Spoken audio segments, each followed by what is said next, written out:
కేంద్ర మంత్రి బీజేపీ ప్రముఖ నాయకుడు శ్రీ రాజ్నాథ్ సింగ్ ఈ మధ్య 2 రోజులు ఆంధ్రప్రదేశ్ రాష్ట్ర పర్యటన చేస్తూ మొట్టమొదటిగా విశాఖపట్నంలో వారి యొక్క కోర్ కమిటీ సమావేశాన్ని అడ్రస్ చేయటమే కాకుండా అక్కడ ఉన్నటువంటి మేధావులందరినీ కూడా వారిని అడ్రస్ చేస్తూ మాట్లాడినటువంటి కొన్ని మాటలు ఏవైతే ఉన్నాయో తప్పనిసరిగా ప్రజల దృష్టిని అందరినీ కూడా ఆకర్షించినటువంటి మాటలుగానే మనం చెప్పాలి.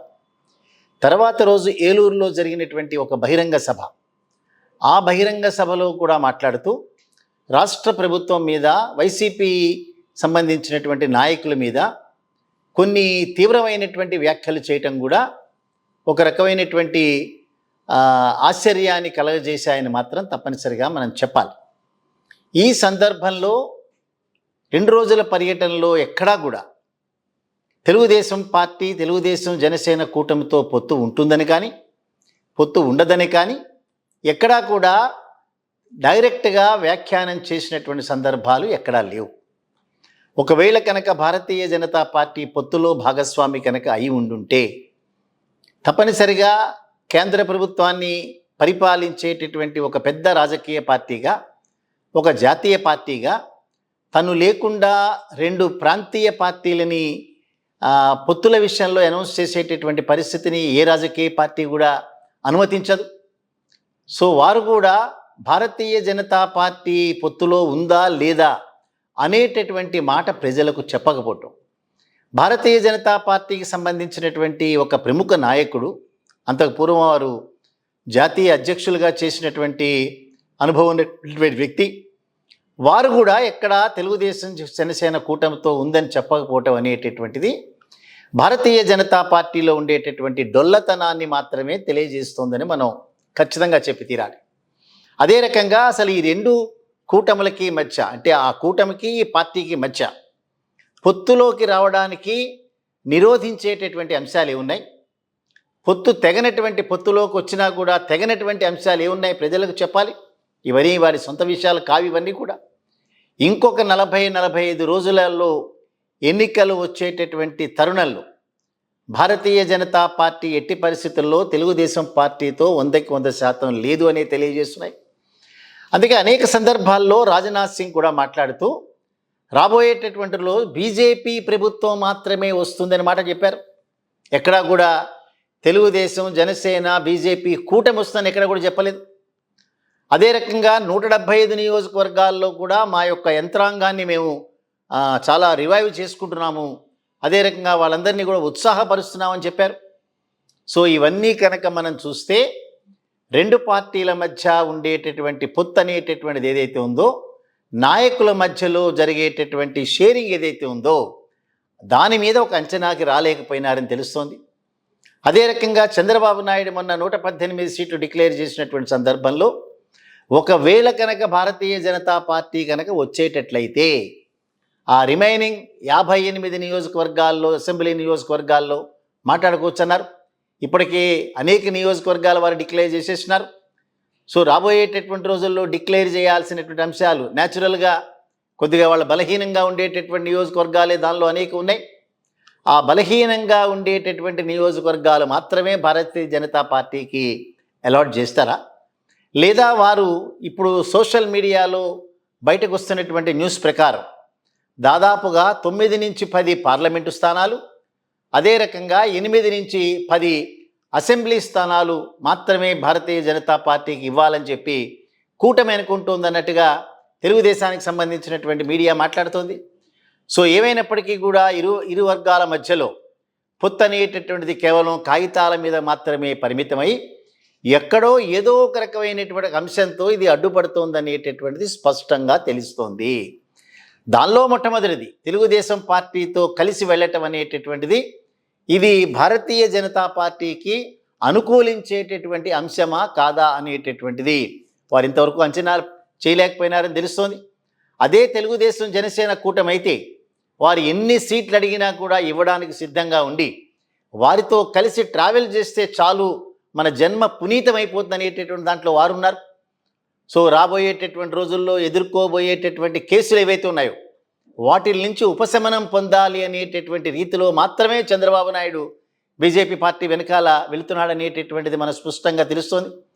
అయితే ఈ 2 రోజుల సమావేశంలో రాజ్నాథ్ సింగ్ గారు మాట్లాడుతూ విశాఖపట్నంలో అటెండ్ అయినటువంటి ప్రజలను కనుక మనం చూస్తే రాబోయేటటువంటి రోజుల్లో భారతీయ జనతా పార్టీ అధికారంలోకి వస్తుందన్న నమ్మకం కలిగిందని అన్నారు. ఎక్కడా కూడా ఎంతమంది ప్రజలు అటెండ్ అయినారనేటటువంటి దాని మీద ఎక్కడా కూడా సరైనటువంటి విజువల్ మీటింగ్స్ లేవు అక్కడ.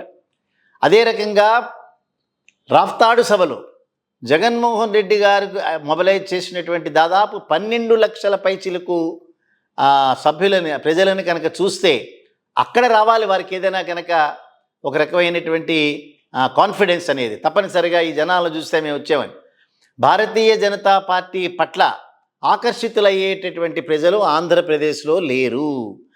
ఆంధ్రప్రదేశ్ రాష్ట్రానికి తీరని అన్యాయం చేయబోయే భారతీయ జనతా పార్టీ ఏదైతే ఉందో వారికి ఉన్నటువంటిది కేవలం 0.08% మాత్రం ఓట్లు మాత్రమే.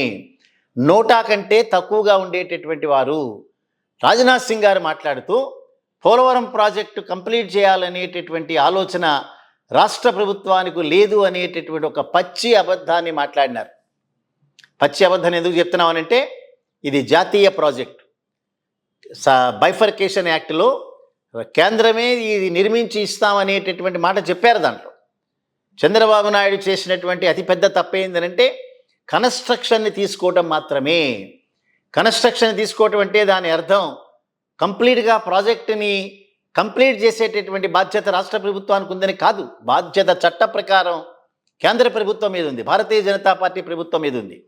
ఎక్కడా కూడా ప్రపంచంలో రిహాబిలిటేషన్ కార్యక్రమాలు లేకుండా, భూమిని కోల్పోయినటువంటి వ్యక్తులకి కాంపెన్సేషన్ ఇవ్వకుండా, వారికి పరిహారం ఇవ్వకుండా ప్రపంచంలో ఏ ప్రాజెక్టు కూడా కంప్లీట్ కానటువంటి ఆ మినిమం కామన్ సెన్స్ కానీ జ్ఞానం కానీ రాజ్నాథ్ సింగ్ లేకపోవటం అనేటటువంటిది చాలా ఆశ్చర్యంగా కనిపిస్తోంది. బిచ్చం వేసినట్టు 15,000 కోట్ల రూపాయలు, అది కూడా మీరు వర్క్ అండర్టేక్ చేసిన తర్వాత మాత్రమే రియంబర్స్మెంట్ క్లెయిమ్ చేయమని ఇప్పటికీ అదే కండిషన్లు పెడుతున్నారు. 57,000 కోట్ల రూపాయలకి మీరు అనుమతి ఇవ్వండి అని చెప్పి పదే జగన్మోహన్ రెడ్డి గారు ప్రతిసారి ఢిల్లీ వెళ్ళినప్పుడల్లా ప్రతి ఒక్క మంత్రిని కూడా ప్రాధేయపడుతూ వస్తున్నారు, ప్రధానమంత్రిని అడుగుతూ వస్తున్నారు. ఇవి వ్యతిరేకిస్తూ కోర్టులను అప్రోచ్ కాలేదు. కానీ ఇప్పటికీ చాలా పేషెన్స్గా సెంట్రల్ గవర్నమెంట్లో ఎవరైతే ఉన్నారో వారితో సరైనటువంటి సత్సంబంధాలు మెయింటైన్ చేయాలన్నటువంటి ఒకే రకమైనటువంటి ఆలోచనతో మాత్రమే వాళ్ళని స్పేర్ చేస్తున్నారు. అయినా సరే ఎగ్గు లేక చాలా సిగ్గు విడిచి మాట్లాడినటువంటి అబద్ధాలు ఏవైతే ఉన్నాయో ఇవి క్షమించరానటువంటి అబద్ధాలుగా మాత్రం మనం దాన్ని ట్రీట్ చేయాల్సిందే. అదే రకంగా చంద్రబాబు నాయుడు సమయంలో పోలవరం ప్రాజెక్టులో డయాఫ్రమ్ వాల్ దెబ్బతింది. డయాఫ్రమ్ వాల్ ఆల్మోస్ట్ కొట్టుకుని పోయింది. సో కొత్త డయాఫ్రమ్ వాల్ నిర్మించాలా లేదా దెబ్బతిన్నటువంటి డయాఫ్రమ్ వాళ్ళకి రిపేర్లు చేయించాలా అనేటటువంటి మీమాంస ఏదైతే రాష్ట్ర ప్రభుత్వం కేంద్ర ప్రభుత్వానికి విన్నవించిందో ఇంతవరకు కూడా కేంద్ర ప్రభుత్వం వాటి మీద ఒక సరైనటువంటి అవగాహన లేకుండా మాట్లాడినారు. సో ఇంతవరకు కూడా దాని మీద ఒక సరైనటువంటి కార్యాచరణ లేదు. వారికి తెలుసు డయాఫ్రమ్ వాల్ అనేటటువంటిది ఇబ్బందులు పెడుతోందని. అది కంప్లీట్ కాకుండా పోలవరం ప్రాజెక్ట్ కంప్లీట్ కాదు, పరిహారం ఇవ్వకుండా పోలవరం ప్రాజెక్ట్ కంప్లీట్ కాదు. అబద్ధాలతో సహవాసం చేసేటటువంటి భారతీయ జనతా పార్టీ రాష్ట్రానికి అన్యాయం చేయటమే కాకుండా కేంద్ర ప్రభుత్వం ఇచ్చేటటువంటి బియ్యాన్ని రాష్ట్ర ప్రభుత్వం స్టిక్కర్లు వేసుకుని పంపిణీ చేస్తోంది. కేంద్ర ప్రభుత్వానికి ఎక్కడి నుంచి ఉంది ఆదాయం? రాష్ట్ర ప్రభుత్వాలు కనుక కట్టకపోతే పన్నులు అనేటటువంటివి కేంద్ర ప్రభుత్వం డైరెక్ట్గా ఎక్కడి నుంచి వసూలు చేస్తున్నారు? వాళ్ళు రాష్ట్రాలకు ఇవ్వాల్సినటువంటి వాళ్ళని తగ్గించారు. అదే రకంగా రాష్ట్రాల పట్ల చూపించాల్సినటువంటి మినిమం ఏదైతే కంపాషన్ ఉందో దానిలోంచి పక్కగా జరుగుతున్నారు. ఆంధ్రప్రదేశ్ రాష్ట్రానికి విభజన సమస్యలు ఏవైతే ఉన్నాయో అది పరిష్కారం చేయరు. దాదాపుగా 12,000 కోట్ల రూపాయలు తెలంగాణ రాష్ట్రం నుంచి ఎలక్ట్రిసిటీ నిమిత్తం రావాల్సినటువంటి బకాయిలు ఇప్పించమంటే ఇంతవరకు ఇప్పలేదు. సో ప్రాజెక్టుల నిర్వహణకు సంబంధించి నీటి పంపిణీ ఇంతవరకు దాని సమస్యలు సెటిల్ చేయలేదు. సో ఇవాళ railway zone, Visakha railway zone కానీ, దుగ్గరాజపట్నం పోర్టు కానీ, లేదా కడప స్టీల్ ప్లాంట్ కానీ అనేక పెండింగ్ ఇష్యూస్ అనేటటువంటివి ఇప్పటికీ పెండింగ్ ఉన్నాయి. వాటి గురించి ఏం మాట్లాడకుండా ఇక్కడేదో ల్యాండ్ మాఫియా, శాండ్ మాఫియా అనేటటువంటి ప్రాస కలుపుతూ మాట్లాడినారు తప్పిస్తే ఇవంతా తెలుగుదేశానికి సంబంధించినటువంటి వ్యక్తులతో నిండిపోయినటువంటి ఆ పార్టీని ఇది తెలుగుదేశం పార్టీ బీగానే దీన్ని పరిగణించాలి తప్పిస్తే భారతీయ జనతా పార్టీ కాదు అనేటటువంటి వాస్తవాన్ని రాజ్నాథ్ సింగ్ యాక్సెప్ట్ చేయాలి. ఏవైనప్పటికీ కూడా ఏలూరు బహిరంగ సభలో కానీ, విశాఖపట్నంలో జరిగినటువంటి మేధావుల సభలో కానీ భారతీయ జనతా పార్టీ ప్రముఖ నాయకుడు అన్ని అబద్ధాలే మాట్లాడటం, ప్రజల యొక్క మద్దతు లేకుండా మద్దతు ఉందని చెప్పటం, రాబోయేటటువంటి రోజుల్లో భారతీయ జనతా పార్టీ అధికారంలోకి వస్తుందని చెప్పడం ద్వారా తెలుగుదేశం పార్టీ కూటమితో ఆ పొత్తు ఉందా లేదా అనేటటువంటి సందిగ్ధాన్ని ఇంకా అట్లాగే పెట్టడం అనేటటువంటిది ఇది తీవ్రంగా పరిగణించాల్సింది. ఏవైనప్పటికీ రాబోయే 4-5 రోజుల్లో ఈ సమస్య మీద ఒక రకమైన పరిష్కారం దొరుకుతుందనేటటువంటిది భారతీయ జనతా పార్టీకి సంబంధించినటువంటి వ్యక్తులు ఎదురు చూసేటటువంటి అంశం.